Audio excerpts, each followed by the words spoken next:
Mr. Secretary, have you seen anything that gives you high confidence that it originated in that Wuhan lab? Martha, there's enormous evidence that that's where this began. We've said from the beginning that this was a virus that originated in Wuhan, China. We took a lot of grief for that. While the intelligence community continues to do its work, they should continue to do that and verify so that we are certain. I can tell you that there is a significant amount of evidence that this came from that laboratory in Wuhan. Well, I don't think there's any question about it. We wanted to go in. They didn't want us to go in early, very early. You'll see that because things are coming out that are pretty compelling now.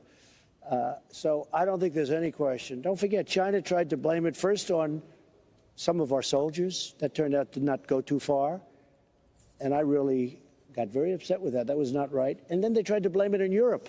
And you just see what they're going through. China tried to blame Europe for this. No, you told John Roberts the other day China. that you saw evidence that gave you a high confidence that the virus came from the Wuhan lab. We're going to be Not that it was created there, perhaps, but that it came from there. At the right time, Can you we're going to illuminate any more about that? Yeah, we're going to be given a very strong report as to exactly what we think happened.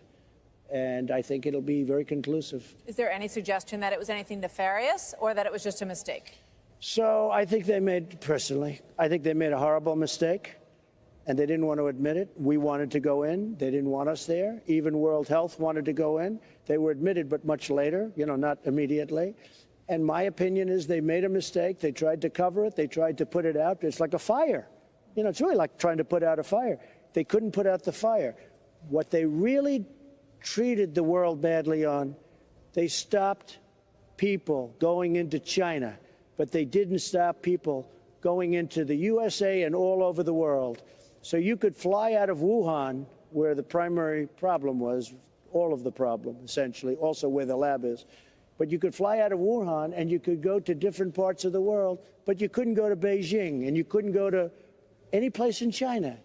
So what's that all about? In other words, they knew they had a problem. I think they were embarrassed by the problem, very embarrassed. And, the case could be made. They said, hey, look, this is going to have a huge impact on China, and we might as well let the rest of the world